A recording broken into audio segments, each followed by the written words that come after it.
Hello students, welcome back to biology class. Previous લેક્ચરની અંદર આપણે વાત કરી હતી મેન્ડેલિયનની અનિયમિતતા વિશે જ, અને એ મેન્ડેલિયનની અનિયમિતતામાં આપણે બે અનિયમિતતા વિશે અભ્યાસ કર્યો છે. એમાં એક અનિયમિતતા એટલે કે રંગ અંધતા, બીજી અનિયમિતતા એટલે કે હિમોફિલિયા. જે બંને અનિયમિતતા હતી કોની? તો કે એક્સ લિંગી રંગસૂત્રની પણ પ્રચ્છન્ન ખામી હતી. જો વિદ્યાર્થી મિત્રો ખાસ ધ્યાન આપજો, પ્રચ્છન્ન ખામી. Okay, right.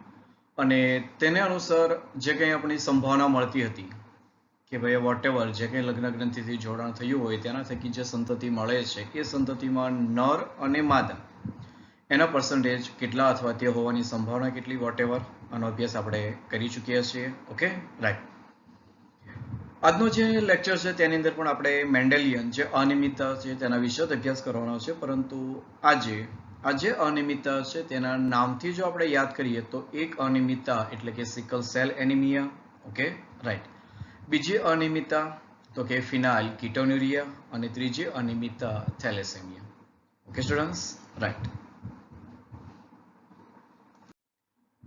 ઓકે, તો નેક્સ્ટ સિકલ સેલ એનિમિયા. તો જો સિકલ સેલ એનિમિયા હવે દૈહિક રંગસૂત્રની સંલગ્ન પ્રચ્છન્ન ખામી છે, એટલે કે તે લક્ષણ છે. ઓકે, એટલે હવે કોણ કઈ કેટેગરીમાં આવે છે તે ઓળખતા શીખી જવાનું છે. ઓકે, તો આ સિકલ સેલ એનિમિયા એ દૈહિક રંગસૂત્ર એની સંલગ્ન પ્રચ્છન્ન ખામી છે, રાઈટ.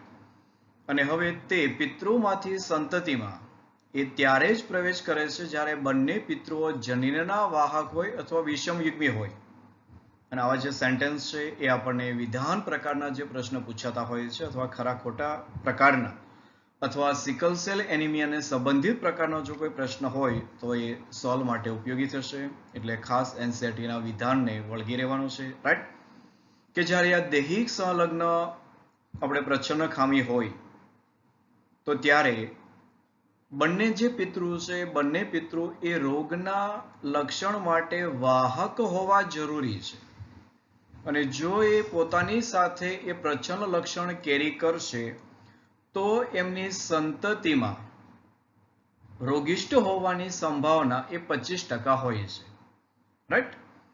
અને હવે આ જે સિકલ સેલ એનિમિયા છે તે રોગનું નિયંત્રણ એક જોડ જનીન દ્વારા થાય છે. એટલે કે હિમોગ્લોબિન આજે ઓટોઝોમ એટલે કે દૈહિક રંગસૂત્ર માટે આપ્યું છે, અને અહીંયા સિકલ સેલ એનિમિયા માટે એટલે કે એસ એટલે કે હિમોગ્લોબિન એ અને હિમોગ્લોબિન એસ એ કરે છે.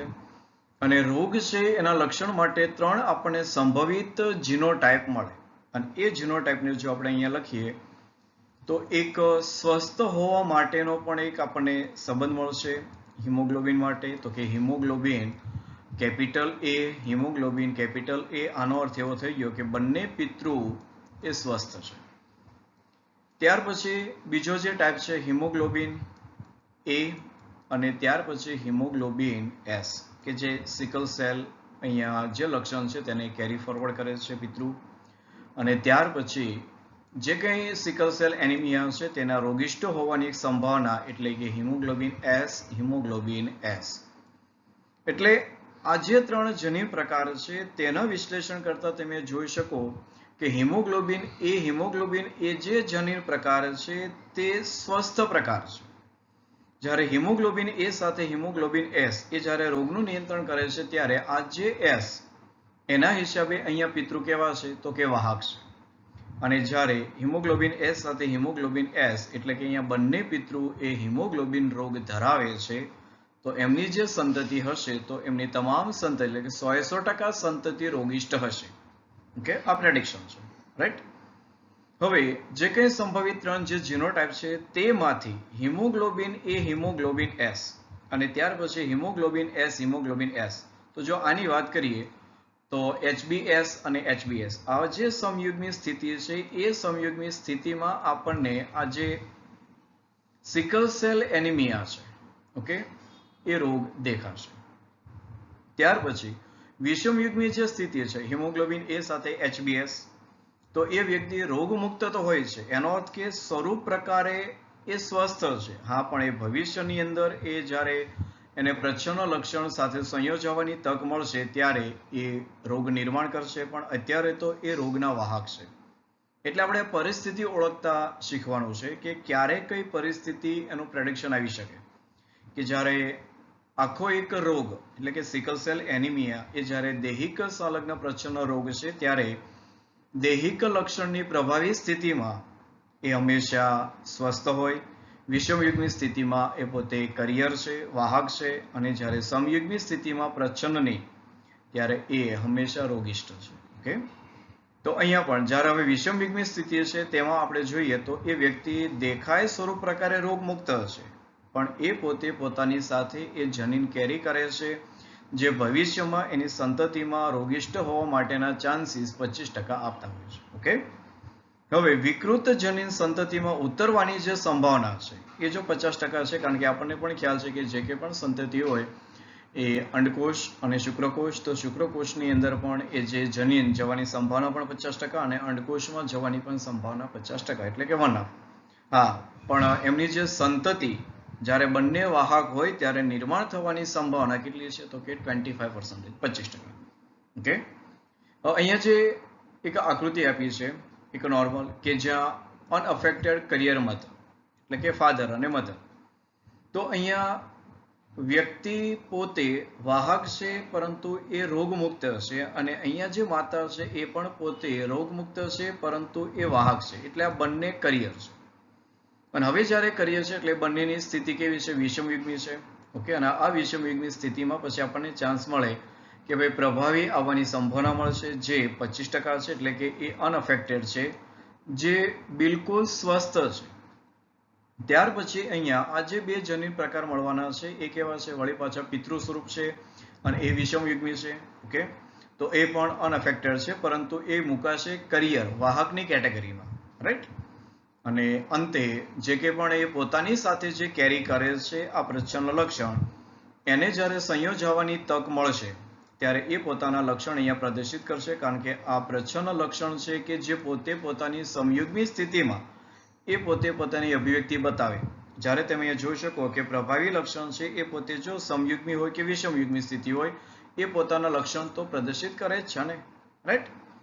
તો આપણે પ્રચ્છન્ન લક્ષણ માટે જો વાત કરીએ તો એ પોતે જ્યારે પોતાની સમયુગ્મી સ્થિતિમાં હશે ત્યારે અને ત્યારે, એટલે કે માત્ર ને માત્ર ત્યારે જ એ પોતાના લક્ષણને પ્રદર્શિત કરે છે. એટલે હવે જે કે પણ સંતતિ હોવાની જે વોટેવર જે સંભાવના છે એ સંભાવનામાં 25% સંતતિ એ રોગિષ્ટ હોવાની સંભાવના હોય છે.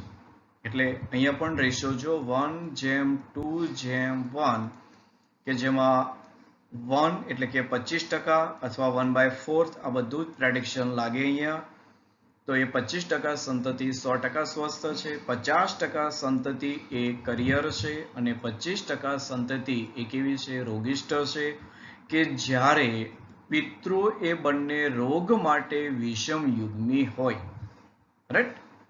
હવે આપણે વાત કરીએ ફોર એક્ઝામ્પલ કે જે કે પણ આ સિકલ સેલ એનિમિયા છે, તો એ સિકલ સેલ એનિમિયા એની માટે ફોર એક્ઝામ્પલ જે પિતૃ છે એટલે કે HbA અને HbS, આ જે પિતા છે તે વિષમયુગ્મી છે અને જ્યારે માતા છે એ આ સિકલ સેલ એનિમિયા માટે સ્વસ્થ છે. ઓકે, વ્યવસ્થિત આ કેવા છે? સ્વસ્થ છે, એમને કોઈ પણ પ્રકારનો ડિઝીઝ નથી. તો હવે જ્યારે આ વ્યક્તિ લગ્ન ગ્રંથિથી જોડાશે ત્યારે એની સંતતિમાં રોગિષ્ટ હોવાની સંભાવના કેટલી? તો અહીંયા આપણે આ પ્રેડિક્શન આપી શકીએ. હિમોગ્લોબિન A, કારણ કે અહીંયા પિતા તરફથી બે પ્રકારના શુક્રકોષો HbA ધરાવતા અને HbS ધરાવતા, અને માતા પાસે તો આપણને હવે એક જ પ્રકારના અંડકોષો મળવાના છે એટલે કે HbA. તો હવે જ્યારે HbA મેટિંગ, તો કે HbA તો આ જે સ્થિતિ છે એ આપણને ખ્યાલ છે એ સ્વસ્થ છે. અને હવે એક સ્થિતિ HbS અને HbA, એટલે આ જે સ્થિતિ છે એ સ્થિતિ કેવી છે? એ પણ સ્વસ્થ છે, પણ વાહક છે. એટલે હવે અહીંયા જે કે પણ સંતતિ જે મળે છે 100% જુઓ સ્વસ્થ છે, અથવા એવું કહી શકાય કે મળતી સંતતિમાંથી 50% સંતતિ કેવી છે? વાહક છે. અથવા એવું કહી શકાય કે 0% સંતતિ કેવી છે? રોગિષ્ટ છે. બસ આવી જ રીતે પ્રેડિક્શન કરવાનું છે. રાઈટ, અને આપણે આ શીખી લેવાનું છે. ઓકે, નેક્સ્ટ વાત કરીએ કે સિકલ સેલ એનિમિયા, કે જેને આપણે પ્રીવિયસ લેક્ચરમાં એક કેટેગરી વાઇઝ ભણી ગયા છે ને એને આપણે નામ આપ્યું છે પોઈન્ટ મ્યુટેશન.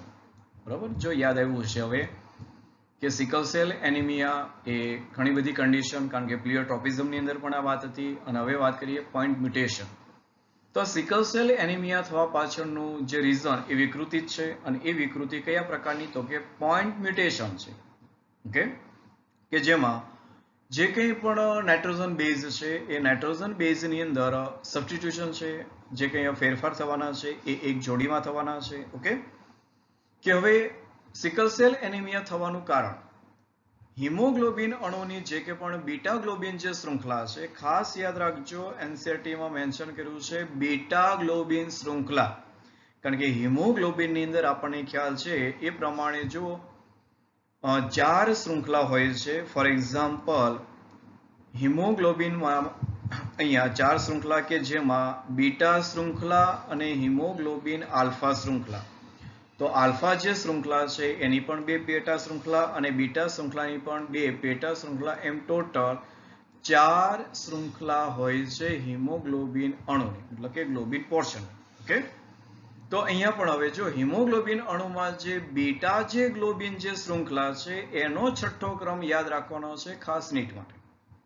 બીટા ગ્લોબિન શૃંખલા એના છઠ્ઠા ક્રમમાં આવેલ જે એમિનો એસિડ, જે ગ્લુટામિક એસિડ સામાન્ય હિમોગ્લોબિનમાં હોવું જોઈએ, એટલે કે ગ્લોબિન શૃંખલામાં, તેને બદલે આવી જાય છે વેલાઇન. એટલે અહીંયા ગ્લુટામિક એસિડનું સબસ્ટિટ્યુટ થાય છે વેલાઇન દ્વારા. ઓકે, તો ગ્લોબિન પ્રોટીનમાં એમિનો એસિડની આ જે બાદબાકી એ હવે જો વ્યવસ્થિત બીટા ગ્લોબિન એના છઠ્ઠા સંકેતની અંદર, એટલે કે GAG ના સ્થાને GUG, એટલે કે જે કે પણ એડેનિન છે, હવે એડેનિનનું અહીંયા સબસ્ટિટ્યુશન થયું છે યુરેસિલ દ્વારા. ઓકે, રાઈટ, અને એ અહીંયા આપણે એનસીઈઆરટીમાં વાત કરી તે પ્રમાણે કે સામાન્ય જે હિમોગ્લોબિન છે એમની જે શૃંખલા, એટલે કે GAG, ઓકે, અને જે કે મેસેન્જર આરએનએ છે, એટલે કે જે કે પણ આપણે વાત કરીએ તો જો એમની પાસે અહીંયા CTC, તો અહીંયા જે કે પણ સાયટોસિન છે, એટલે કે જે કે અહીંયા સંકેત શૃંખલા છે, એમાંથી જ્યારે પ્રત્યાંકનની ક્રિયા થશે, કારણ કે આપણને પણ ખ્યાલ છે હવે કે ડીએનએ, જે કંઈ એની પાસે રહેલી જે કે પણ માહિતી છે જનીનિક, એટલે કે ડીએનએ છે, એની પાસે રહેલી જે કે પણ જનીનિક માહિતી છે, એ જનીનિક માહિતીને એ પોતે એક મેસેન્જર આરએનએ સ્વરૂપે આપે છે, અને એ ક્રિયાને કહેવાય છે પ્રત્યાંકન, ટ્રાન્સક્રિપ્શન ક્રિયા કહેવાય. અને આના વિશે આપણે નેક્સ્ટ ચેપ્ટરની અંદર વિગતે અભ્યાસ કરવાનો છે. રાઈટ, તો પ્રત્યાંકન ક્રિયા કહેવાય કે જે ડીએનએ પોતાની જનીનિક માહિતી કયા સ્વરૂપે આપે છે, એક કોડ સ્વરૂપે. એ કોડ એટલે કોણ? Messenger RNA. તો અહીંયા જે કંઈ મેસેન્જર આરએનએ માટેનો જે કોડ છે, સાયટોસિન સામે ગ્વાનિન, થાઇમિન સામે એડેનિન, અને સાયટોસિન સામે ગ્વાનિન, તો આ મેસેન્જર આરએનએ પરનો અનુક્રમ છે. ઓકે, રાઈટ, તો આ સામાન્ય બાબત છે. પણ હવે જ્યારે સિકલ સેલ એનિમિયા જે બીટા ગ્લોબિન જે શૃંખલા છે એના છઠ્ઠા ક્રમની અંદર જે કે પણ હવે જો આ GAG, એટલે કે GTC, પણ ત્યાં કોણ છે તો કે CAC છે. હવે સાયટોસિન એનું તો કે ગ્વાનિન, હવે એડેનિન છે, એટલે આપણને ખ્યાલ છે કે ભાઈ મેસેન્જર આરએનએ શું આવે? યુરેસિલ આવે. અને સાયટોસિન છે એનું કોણ છે? ગ્વાનિન, એટલે GUG. જો કે આ જે 3 સંકેત છે એને આપણે નામ આપવાનું છે એક પ્રકારે કોડોન. 3 ન્યુક્લિયોટાઇડ છે જેને આપણે નામ આપીશું કોડોન, અને એનું સંકેતન થઈ અને પ્રોટીન બનવાના છે. એટલે આખી આ જે પ્રક્રિયા છે એને કહેવાય છે જે કંઈ આ ડીએનએ છે. જો આ જે અનુક્રમ છે ડીએનએ નો છે, ડીએનએ પાસે રહેલી આનુવંશિક માહિતી કયા સ્વરૂપે? મેસેન્જર આરએનએ, એટલે આને આપણે પ્રત્યાંકન કહીશું. અને આ જે મેસેન્જર આરએનએ છે એની ભાષાંતરની ક્રિયા થવાની છે, અને એ આવી જશે એમિનો એસિડ સ્વરૂપે. ઓકે, એટલે હવે જ્યારે અહીંયા GUG એ કોડોનનું ભાષાંતર કરીએ એટલે વેલાઇન આવે છે. જ્યારે GAG એનું ભાષાંતર કરીએ એટલે કોણ આવે છે તો કે ગ્લુટામિક એસિડ આવે છે. અને આ જે બાબત છે કીધું એમ કે નોર્મલી અત્યારે સામાન્ય યાદ રાખજો, જ્યારે નેક્સ્ટ લેક્ચર આવશે મગજો નેક્સ્ટ ચેપ્ટરની અંદર, ત્યારે આ બાબતથી તમે સંપૂર્ણ રીતે જાણકાર થશો. ઓકે, એટલે GAG ગ્લુટામિક એસિડ એનું જે કે પણ માહિતી છે આપે છે, અને જ્યારે GUG એ આપે છે વેલાઇનની માહિતી. પણ અહીંયા જે ક્રમમાં ફેરફાર થયો કયો તો કે સામાન્ય જે ક્રમ હોવો જોઈએ કયો તો કે CTC અથવા તો GAG બંને તમે ધ્યાનમાં લઈ શકો અને અહીંયા પણ GAG હોવું જોઈએ એની જગ્યાએ CTC અને એની જગ્યાએ કોણ આવી ગયું પછી તો કે CAC અને જ્યારે એનો મેસેન્જર RNA બને છે ત્યારે GUG આવે છે એટલે બધા આપણે કોડોન યાદ રાખવાના છે GAG એના સ્થાને કોણ છે તો કે GUG છે જો એની સંકેત શૃંખલા હોય તો CAC અને અહીંયા નોર્મલ જે શૃંખલા છે એમાં CTC આ સંકેત શૃંખલા છે ઓકે રાઈટ તો હવે જ્યારે આવું થશે ત્યારે હવે ઓછા ઓક્સિજનની સ્થિતિમાં વિકૃત હિમોગ્લોબિનના અણુમાં બહુલીકરણની ક્રિયા થશે આ પહેલી બાબત અને બીજી બાબત તેની અંદર એક પ્રકારે તાણ આવશે સ્ટ્રેસ જેને કારણે RBC એનો દ્વિઅંતરગોળ જે આકાર આ જે આકાર છે સામાન્ય છે દ્વિઅંતરગોળ આકાર અને આ આકાર હવે ટ્રાન્સફર થઈ જશે આવા એક સિકલ સેલ એટલે કે દાંતરડા આકારની અંદર એટલા માટે નામ છે સિકલ સેલ એનિમિયા એટલે સિકલ સેલ એનિમિયા ખાસ યાદ રાખવાનું છે એક દૈહિક રંગસૂત્ર એની પ્રચ્છન્ન ખામી ઓકે તો એ પણ સંતતિમાં ઉતરી આવશે પણ ક્યારે જ્યારે બંને પિતૃ એ રોગ માટેના વાહક હોય ત્યારે રાઈટ આ પહેલી બાબત બીજી બાબત કે એની અંદર જે પોઈન્ટ મ્યુટેશન થાય છે એની આખી એક જૈવ રાસાયણિક પ્રક્રિયા કે જેમાં છઠ્ઠા નંબરનો જે ક્રમ છે એ છઠ્ઠા નંબરના ક્રમમાં GAG એના સ્થાને થાય છે GUG એટલે માત્ર એક જે ન્યુક્લિયોટાઇડ બેઝ પેર છે એની અંદર આટલો જો ફેરફાર થઈ જાય તો પણ આવનારું જે પ્રોટીન છે એની અંદર જે ફેરફાર થાય છે એ ફેરફારને લઈ અને હવે RBC ની અંદર જે મોટી માત્રામાં હિમોગ્લોબિન છે અને હિમોગ્લોબિનની જે બીટા શૃંખલા છે તો એ બીટા શૃંખલા એબનોર્મલી નિર્માણ થાય છે અસામાન્ય છે અને જ્યારે અસામાન્ય છે ત્યારે હવે ઓક્સિજનની તાણની સ્થિતિ અને RBC પોતાનો આકાર બદલી નાખે છે અને એ આકાર આવી જાય છે સિકલ એટલે કે દાંતરડા ફોર્મમાં રાઈટ ઓકે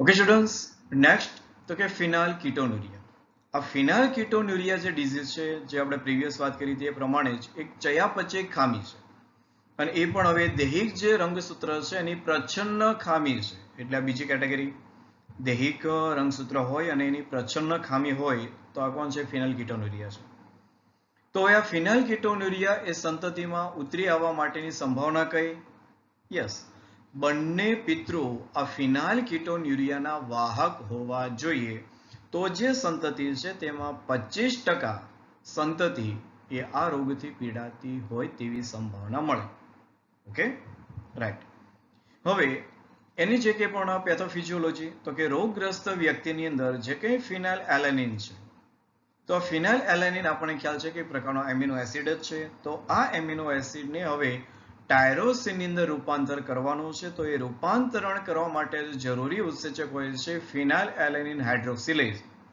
પણ આવી જે ખામી ધરાવે છે એટલે કે ફિનાઇલ કીટોન્યુરિયાની ખામી ધરાવતી વ્યક્તિમાં આ ફિનાઇલ એલેનિન હાઇડ્રોક્સિલેઝ એન્ઝાઇમ્સ એ નિર્માણ થતો નથી જ્યારે નિર્માણ નથી થતો એટલે હવે ફિનાઇલ એલેનિનનું જે કે પણ કન્વર્ઝન ટાયરોસિનમાં થતું હતું એ હવે કન્વર્ઝન થશે નહીં એનો મતલબ કે હવે પ્રક્રિયક તરીકે ફિનાઇલ એલેનિન એ શરીરની અંદર એની સાંદ્રતા વધતી જશે એટલે કે રુધિરમાં ફિનાઇલ એલેનિન હવે એકત્રિત થતો રહેશે અને ફિનાઇલ પાયરુવિક એસિડ તથા અન્ય વ્યુત્પન્નની અંદર હવે એ ફેરફાર પામશે એટલે ખાસ બાબત અને હવે એના એકત્રીકરણથી માનસિક નબળાઈ મેન્ટલ જે રિટાર્ડેશન કહીએ છીએ તે એટલે કે માનસિક નબળાઈ આવશે બાળકની અંદર અને મૂત્રપિંડ દ્વારા ઓછો શોષણ પામવાથી અને વધુ પડતો મૂત્ર સ્વરૂપે ત્યારબાદ ઉત્સર્જન પામે છે એટલે સ્વાભાવિક છે કે મૂત્રપિંડ દ્વારા એનું શોષણની પ્રક્રિયા ઓછી થઈ જશે તો જે કે મૂત્રપિંડ નલિકા છે તેની દ્વારા એ મોટી માત્રામાં એ પોતે શરીરની બહાર ઉત્સર્જન પામશે આ એનું લક્ષણ છે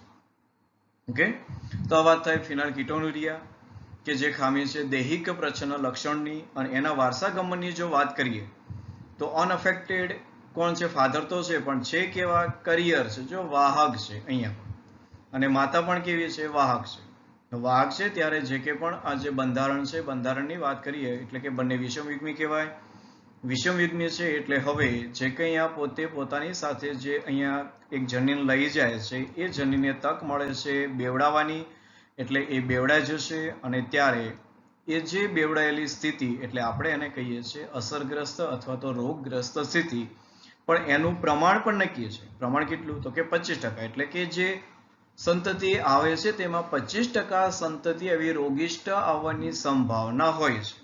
ઓકે, રાઈટ.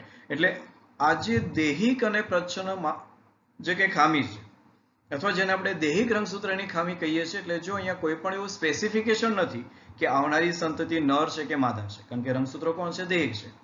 ઓકે, એટલે અહીંયા જે કે પણ લિંગ નિશ્ચય એ નહીં થઈ શકે. એટલે અહીંયા માત્ર આપણે સંતતિ શબ્દ, અને એ પણ જ્યારે એક્ઝામમાં વ્યવસ્થિત જ્યારે પ્રશ્ન આવતો હોય ત્યારે બી કેરફુલ, વ્યવસ્થિત રીડ કરવાના છે, અને કયા પ્રકારે એ પ્રશ્ન એનો ઉત્તર માગેલો છે એ પ્લીઝ રીડ કરજો, એટલે મિસ્ટેક થશે નહીં. એટલે ટૂંકમાં જે કંઈ વર્ક આપવાનું છે ઇફેક્ટિવ આપવાનું છે. Okay, right. નેક્સ્ટ કેટેગરી તો કે થેલેસેમિયા.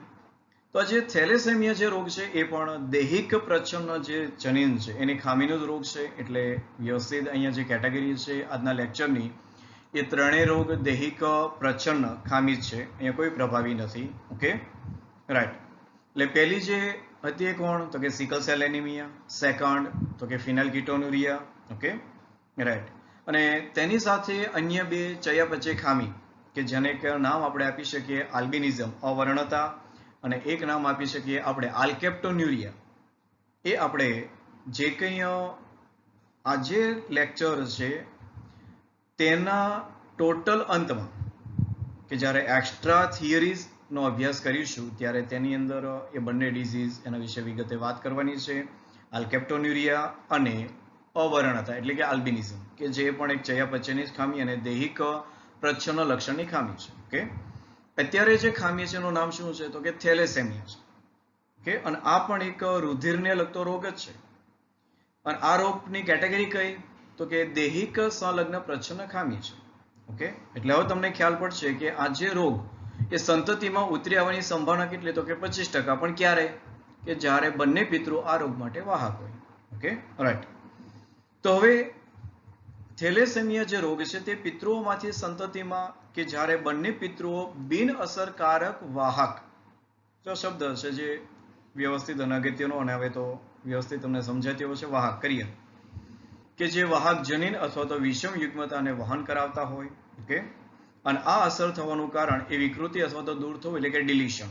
જો વિકૃતિ છે એટલે અહીંયા પણ ડિલિશન શબ્દ છે, વિકૃતિ અથવા દૂર થવું, કે જેના અંતિમ પરિણામની અંદર હિમોગ્લોબિનના નિર્માણમાં વપરાતી ગમે તે એક ગ્લોબિનની સાંકળ, કારણ કે આપણને ખ્યાલ છે કે ટોટલ 4 સાંકળ છે, તેમાંથી કોઈ પણ એક સાંકળ આલ્ફા અને બીટા શૃંખલાના સંશ્લેષણમાં ઘટાડો થતો હોય છે. કારણ કે આલ્ફા જે શૃંખલા છે એની પાસે પણ 2 પેટા શૃંખલા છે, અને બીટા જે શૃંખલા છે એની પાસે પણ 2 પેટા શૃંખલા છે. ઓકે, અને આને કારણે હિમોગ્લોબિનનું જે અસામાન્ય અણુ એ નિર્માણ પામે છે, જેને પરિણામે એનિમિયા થાય છે, અને એનિમિયા આ થેલેસેમિયાનું એક રોગનું લક્ષણ છે. ઓકે, કે જ્યાં નોર્મલ કન્ડિશન આરબીસીની વાત કરીએ તો જો રેડ જે કંઈ આરબીસી છે એની કંઈક સંખ્યા અને પોતાનો દ્વિઅંતરગોળ આકાર પણ વ્યવસ્થિત જાળવી રાખ્યો છે.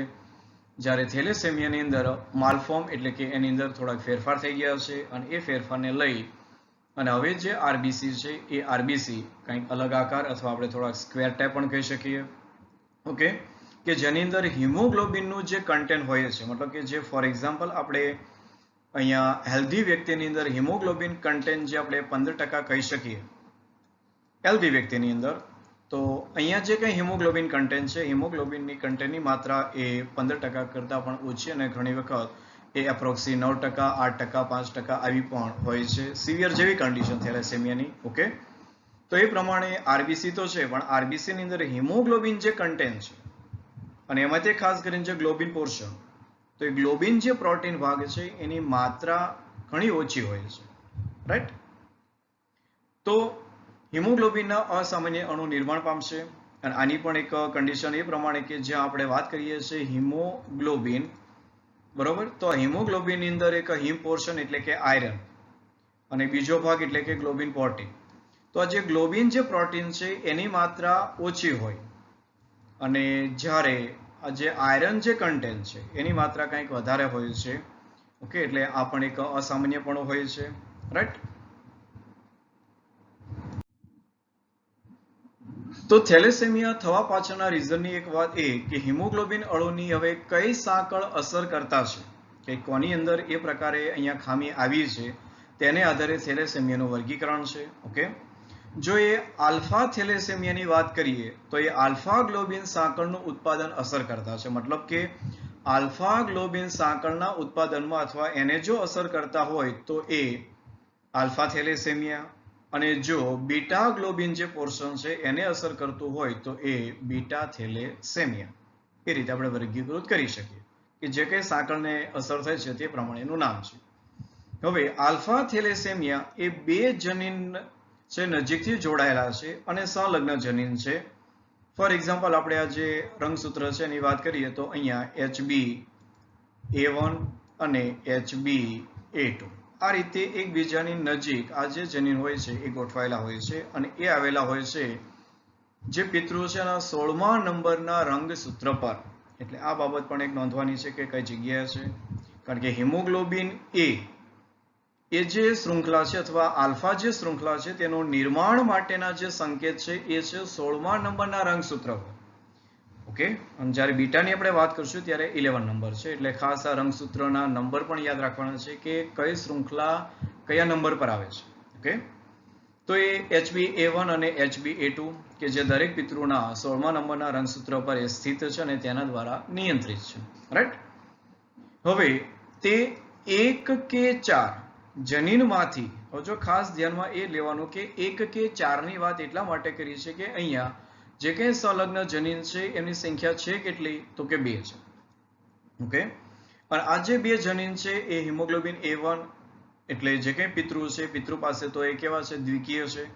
એટલે કાં તો HbA1 અને HbA2, HbA1, HbA2 એ પ્રકારે એક અથવા તો 4 જનીનમાંથી વધુ જનીનમાં વિકૃતિ.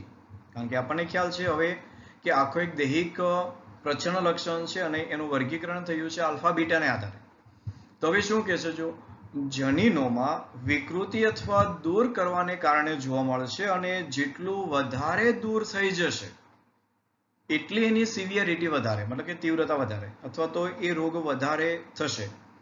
એટલે જેમ વધારે જનીનો જો અસર કરતા થશે તેમ આલ્ફા ગ્લોબિન અણુનું જે ઉત્પાદન છે કેવું છે, ઓછું છે. ઓકે, એનો અર્થ એવો થઈ ગયો કે ગ્લોબિન જે પોર્શનની માત્રા જો ઓછી હોય તો એ રોગ એના જે લક્ષણ છે કેવા છે, વધારે જોવા મળવાના છે. કારણ કે હિમોગ્લોબિનની માત્રા કેવી છે, ઓછી છે.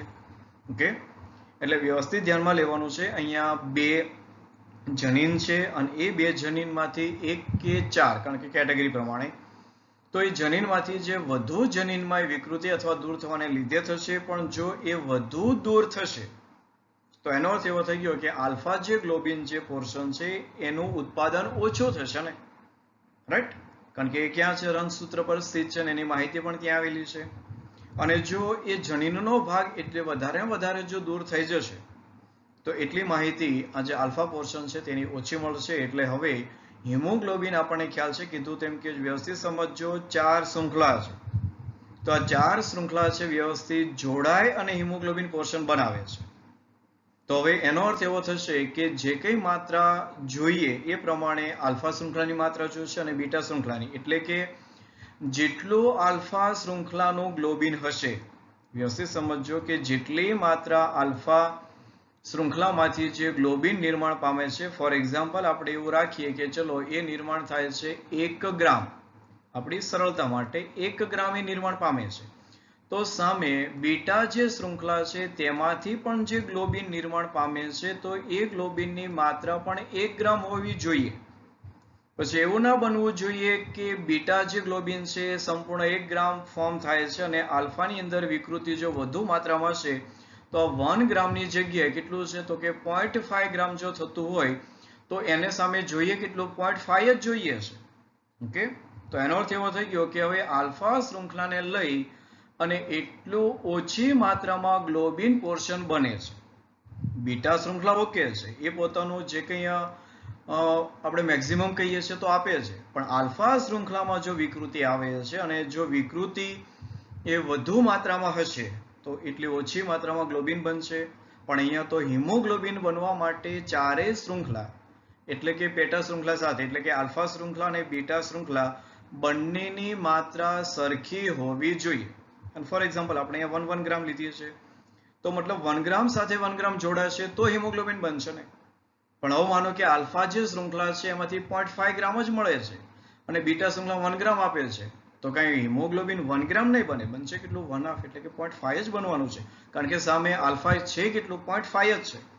એટલે વ્યવસ્થિત સેન્ટેન્સ સમજજો એનસીઆરટી નું, કે જેમ વધારે જનીનો અસર કરતા છે તેમ આલ્ફા ગ્લોબિન અણુનું ઉત્પાદન ઓછું છે, કારણ કે આ એક પ્રકારે વર્ગીકરણ જ છે અને આ એની ઉપર અસર કરે છે, કારણ કે આ બધા લક્ષણો છે. જ્યારે આપણે થેલેસેમિયાને આપણે થોડી વાર માઇનર મેજર એવા શબ્દ આપીશું તો એનો અર્થ એવો જ છે કે માઇનરનો અર્થ એવો છે કે ભાઈ એ વાહક હોય, અને જ્યારે મેજરનો અર્થ એવો છે કે એની અંદર એ લક્ષણની માત્રા વધારે હોય. Okay, right. તો વધારે જનીન અસર કરતા તેમ આલ્ફા જે શૃંખલા છે તેના દ્વારા ઉત્પાદન કેવું છે, ઓછું છે. એટલે આ બાબત એક નોંધવાની છે, રાઈટ. નેક્સ્ટ, જે બીટા જે થેલેસેમિયા છે એની પાસે એકલ જનીન જ છે HBB. એની પાસે 1 કે 2 નથી, એક જ જનીન છે કે જેના દ્વારા એ પોતે જે બીટા ગ્લોબિન પોર્શન છે એનું નિર્માણ કરી શકે છે. ઓકે, અને આ દરેક પિતૃના 11મા નંબરના રંગસૂત્ર પર આવેલ છે. અને આ બાબત જુઓ, HBB અને જે કે હિમોગ્લોબિન નિર્માણ થવાનું છે એનો ગ્લોબિન પોર્શન, તો આ ક્યાં છે? બીટા શૃંખલા. એટલે જો બીટા શૃંખલા 11મા નંબરનું રંગસૂત્ર, ત્યાં હવે સિકલ સેલ એનિમિયા પણ છે. જુઓ તો આ સિકલ સેલ એનિમિયા માટેનું રંગસૂત્ર છે કયું? 11મા નંબરનું, કારણ કે ત્યાં બીટા શૃંખલા છે. સિકલ સેલ એનિમિયાની અંદર કઈ શૃંખલામાં અલ્ટરનેશન આવે છે તો પોઈન્ટ મ્યુટેશન થાય? બીટા શૃંખલા. તો બીટા શૃંખલા કયા નંબરના રંગસૂત્ર પર છે? 11મા નંબરના રંગસૂત્ર પર. અને આ બાબત એટલા માટે કે આવી એક અત્યારે જે રિસન્ટ લેવાણી નીટ 2020 ની અંદર કોષ્ટક પ્રકારને MCQમાં આ પ્રશ્ન હતો. સિકલ સેલ એનિમિયા 11મા નંબરનું રંગસૂત્ર, અને છે કેવી? તો કે દૈહિક લક્ષણની પ્રચ્છન્ન ખામી છે. Okay, right. એટલે ખાસ યાદ રાખવાનું છે વ્યવસ્થિત કે બીટા શૃંખલા બંનેમાં છે. જુઓ, થેલેસેમિયામાં પણ છે અને સિકલ સેલ એનિમિયાની અંદર પણ છે. Okay, right. તો હવે તે એક અથવા બંને જનીનમાં વિકૃતિ અથવા દૂર થવાને કારણે થશે. તો અહીંયા પણ નિયમ લાગુ પડશે કે જેટલી માત્રામાં એ વધુ દૂર થશે એટલી ઓછી માત્રામાં ગ્લોબિન નિર્માણ પામશે. ઓકે, પણ એ ગ્લોબિન કયું? બીટા શૃંખલાનું. ઓકે, તો હવે અહીંયા થેલેસેમિયા એ સિકલ સેલ એનિમિયાથી અલગ પડે છે, કારણ કે બંને છે તો કેવા? Blood related. ઓકે, એકની અંદર દાંતરડા આકારનો થઈ જશે, અને થેલેસેમિયા જે રોગ છે એમાં હિમોગ્લોબિન કન્ટેન્ટ કેવું છે? ઓછું છે ને. ઓકે, જો ગ્લોબિન પોર્શન મતલબ. ઓકે, તો હવે થેલેસેમિયાની અંદર ગ્લોબિન અણુ એના સંશ્લેષણની માત્રાત્મક સમસ્યા છે. એટલે થેલેસેમિયા એ રોગ છે ક્વોન્ટિટી બેઝ પર, કે કેટલી ક્વોન્ટિટીમાં બને છે. વાત કરીને હમણાં કે 1 ગ્રામ કે 0.5 તો એ ક્વોન્ટિટી આધારિત છે, જ્યારે પોઈન્ટ મ્યુટેશન ક્વોલિટી છે. એટલે સિકલ સેલ એનિમિયા ખોટી રીતે કાર્ય કરતા ગ્લોબિન સંશ્લેષણની ગુણાત્મક સમસ્યા છે. એટલે આ બંને પોઈન્ટ ખાસ નોંધ કરવાની છે, અને એ તમારી કદાચ એ IMP પણ આપી શકું બંને સેન્ટેન્સ, કે થેલેસેમિયા એ કેવું છે? ક્વોન્ટિટી ઇનહેરિટન્સ છે, માત્રાત્મક આધારે, લાયક ત્વચાના રંગ જેવું. જ્યારે સિકલ સેલ એનિમિયા છે કે જેમાં પોઈન્ટ મ્યુટેશન થાય છે, તો ત્યાં હવે ઓરિજિનલ જે પ્રોટીન બનવું જોઈએ એની જગ્યાએ વેલાઇન ધરાવતું એબનોર્મલી પ્રોટીન બને છે. એટલે શબ્દ વાપર્યો છે ખોટી રીતે કાર્ય કરતું ગ્લોબિન. ઓકે, કારણ કે હોવું જોઈએ કોણ? ગ્લુટામિક એસિડ હોવું જોઈએ, પણ એ ગ્લુટામિક એસિડની જગ્યાએ કોણ આવી છે? સબસ્ટિટ્યુટ તરીકે વેલાઇન આવી જાય છે. એટલે પ્રોટીન કેવું થઈ ગયું? એબનોર્મલ. ઓકે, તો એ ગ્લોબિનના સંશ્લેષણની ગુણાત્મક સમસ્યા છે. એટલે આ બંને વિશે વ્યવસ્થિત સમજજો. એક ક્વોન્ટિટી બેઝ પર છે, એક ક્વોલિટી બેઝ પર છે. Okay, right. હવે જે કે થેલેસેમિયા એના વારસાગમનની વાત છે. આ જે એક ચાર્ટ છે એ થેલેસેમિયાનો વારસાગમન છે, અને ઘણી વખત તમને એવું પણ રીઝન પૂછે છે કે જે કંઈ દંપતી છે એમને લગ્ન ગ્રંથિથી જોડાતા પહેલા થેલેસેમિયાની જે કસોટી છે કરાવવી જોઈએ, કારણ કે થેલેસેમિયા એક બ્લડ સંબંધિત રોગ છે જેની અંદર ગ્લોબિન પોર્શનની માત્રા ઓછી હોય છે. એટલે ભવિષ્ય માટે વધારે નુકસાનકારક સાબિત થતું હોય છે. ઓકે, એટલે કસોટી કરાવવી જરૂરી છે. તો એનો એક વારસાગમન છે કે parents with thalassemia minor. Okay, તો અહીંયા બંને કેવા છે? માઇનર છે. મતલબ કે એ થેલેસેમિયાનો જે જનીન છે એ કેરી કરે છે. એક પ્રકારે આપણે વાત કરીએ તો માઇનરનો અહીંયા અર્થ આપણે લેવાનો છે વાહક, પણ તમારી મતલબ જે કંઈ પણ આપણે વાત કરીએ તો મેડિકલ ટર્મિનોલોજીની અંદર એવું નહીં કે થેલેસેમિયા કરિયર છે, થેલેસેમિયા માઇનર છે, કારણ કે આના માટે વ્યવસ્થિત શબ્દ વપરાય, કાં તો ટ્રેટ શબ્દ વપરાય અથવા માઇનર, મેજર આ રીતે શબ્દ વપરાતા હોય છે. એટલે આ થેલેસેમિયા માઇનર કહેવાય. અને જે કંઈ પણ પેરેન્ટ્સ તરીકે ફોર એક્ઝામ્પલ આપણે અહીંયા જો વાત કરી તેમ કે નર અને માદા આપણે ના કહી શકીએ, કારણ કે દૈહિક રંગસૂત્રની ખામી છે. ઓકે, તો અહીંયા જે પિતૃ બીજા છે તો એ કોણ છે? થેલેસેમિયા માઇનર જ છે. આપણે કદાચ આને નર અને માદા તરીકે લઈ શકીએ. જ્યારે લગ્ન ગ્રંથિથી જોડાય છે ત્યારે એમની સંતતિમાં થેલેસેમિયા હોવાની સંભાવના, થેલેસેમિયા માઇનર હોવાની સંભાવના, મેજર હોવાની સંભાવના અને સ્વસ્થ હોવાની સંભાવના, તો આવું તમને પૂછતા હોય છે ઘણી વખત. તો જ્યારે એ મતલબ આપણે જ્યારે ક્રોસ કરાવીએ છીએ ત્યારે જે કંઈ માઇનર છે એટલે કે જે કંઈ લક્ષણ છે એ લક્ષણ એ બેવડાવવાની સંભાવના પણ આપણને ખ્યાલ છે કેટલી છે? 1/4 25%. એટલે એ કેવા થઈ ગયા? Thalassemia major. એટલે કે આ વ્યક્તિ જો એ હવે થેલેસેમિયાથી પીડાતી હશે. ઓકે, જો કે આવી વ્યક્તિ નોર્મલી એ નાની વયની ઉંમરે જ એ મૃત પામતી હોય છે, રાઈટ. ત્યારબાદ 50% કેવા છે? માઇનર છે, મતલબ કે પિતૃ જેવા કે જે કેવા છે? કરિયર છે, વાહક છે. ઓકે, અને 25% સંતતિ કેવી છે? તો કે નોર્મલ છે, કે જેમને થેલેસેમિયા નથી, કારણ કે એ પોતાના પિતૃ તરફથી પ્રભાવી લક્ષણ ધરાવે છે. જ્યારે પિતૃ તરફથી અહીંયા કોણ છે? વિષમયુગ્મી છે. અને આ પ્રચ્છન્ન લક્ષણ માટે સમયુગ્મી છે. એટલે અહીંયા જે કે સંતતિ આવે છે તેમાં 1/4 અથવા 25% સંતતિ થેલેસેમિયા મેજર હોવાની સંભાવના. અને જો બંને પિતૃ મેજર હશે તો આપણે નેક્સ્ટ સ્લાઇડની અંદર એનો પણ વારસાગમન જોઈ લઈએ. Okay, right. તો હવે અહીંયા પણ એક સંભાવના છે કે when both parents are patients, એટલે કે એ થેલેસેમિયાના પેશન્ટ દર્દી છે, તો રિસ્ક ફોર ધી ચાઇલ્ડ. આને આપણે તપાસીએ તો મધર પણ થેલેસેમિયા, કે જેને આપણે મેજર કહી શકીએ, થેલેસેમિયાના મેજર છે, અને ફાધર પણ થેલેસેમિયા મેજર છે. તો આવનારી જે સંતતિ છે તમામ કેવી રહેવાની? Thalassemia major. કારણ કે ફોર એક્ઝામ્પલ થેલેસેમિયા માટે આપણે અહીંયા બંધારણ આપીએ સ્મોલ a, તો જે કે પણ સંતતિ આવવાની છે તમામ સંતતિની અંદર જે કે પણ જનીન બંધારણ આવવાનું છે કેવું છે? સ્મોલ a છે. એટલે તમામ સંતતિ કેવી છે? થેલેસેમિક છે. ઓકે, હવે એક સંભાવના, when one parents is a patient, એટલે કે એક જે પિતૃ છે એ થેલેસેમિયાના પેશન્ટ એટલે દર્દી છે, મતલબ કે થેલેસેમિક છે, અને જ્યારે એ બીજા વાહક છે, તો હવે ચાઇલ્ડની અંદર એ થેલેસેમિક હોવાની સંભાવના કેટલી અથવા એનું રિસ્ક કેટલું? તો માતા છે થેલેસેમિયા છે, એટલે કે મતલબ કે અહીંયા મેજર સ્મોલ a આપણે આપીએ, અને ફાધર કરિયર છે તો કે કેપિટલ A સાથે સ્મોલ a આપણે આપી શકીએ, રાઈટ. તો હવે જે કંઈ પણ અહીંયા સંતતિ આવી છે એની અંદર કેપિટલ A સાથે સ્મોલ a આવવાની સંભાવના પણ છે, અને ત્યારબાદ અહીંયા કોણ છે? તો કે સ્મોલ a. તો 50% જે સંતતિ છે, ઓકે, તો 50% સંતતિ જો એ અહીંયા તો કે એમના ફાધર છે ટાઈપ કરિયર છે, એટલે કે એક અહીંયા કરિયર અને આ પણ કેવા છે? વાહક છે. અને જ્યારે 50% સંતતિ કેવી છે? તો કે માતા જેવી, અને એ કેવી છે? તો કે થેલેસેમિક છે. તો આવી બધી થોડીક વારસાગમન થતું હોય છે એ આધારે. અને ફોર એક્ઝામ્પલ આપણે વાત કરી તેમ કે જો બંને કરિયર હોય તો એ થેલેસેમિક હોવાની સંભાવના કેટલી છે? તો કે 1/4 થશે, જો બંને કરિયર હોય તો. Okay, right. એટલે કે હવે થેલેસેમિયા 50% અને બીકમ અ કરિયર એ પણ કેવા? 50%, કે જ્યારે એક પિતૃ થેલેસેમિક મેજર હોય અને એક પિતૃ થેલેસેમિક વાહક હોય. Okay, right. ઓકે સ્ટુડન્ટ્સ, તો આજના જે લેક્ચર છે એની અંદર પણ મેન્ડેલિયન અનિયમિતતા અને એ અનિયમિતતા દૈહિક રંગસૂત્રની પ્રચ્છન્ન ખામી, એના આધારે આપણને વારસાગમન હવે આવડી જશે, રાઈટ. ઓકે, વ્યવસ્થિત જે એનસીઆરટી છે એના શબ્દો અનુસરવાના છે, એને સમજવાના છે, રાઈટ. એને થોડીક પ્રેક્ટિસ પણ કરવાની છે, અને આવા જે એમસીક્યુ જે આપણી વર્કશીટમાં છે એ તમામ એમસીક્યુ આપણે સોલ્વ કરવાના છે વિથ સંભાવના.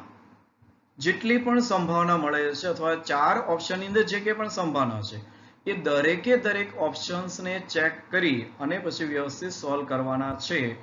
Okay, right. તો હવે નેક્સ્ટ લેક્ચરની અંદર જે કે પણ આ મેન્ડેલિયન જે અનિયમિતતાઓ ચાલી છે તેને આધારે એક રિવિઝન ટેસ્ટ હશે. તો રિવિઝન ટેસ્ટની અંદર પણ આ જ પ્રકારના આપણે પ્રશ્નો છે. તો આ રિવિઝન ટેસ્ટ માટે પ્રથમ તો આપ સૌને all the best. Okay, right. તો હવે મળીએ નેક્સ્ટ લેક્ચરની અંદર. ત્યાં સુધી આપ સૌને all the best. Have a nice day and thank you.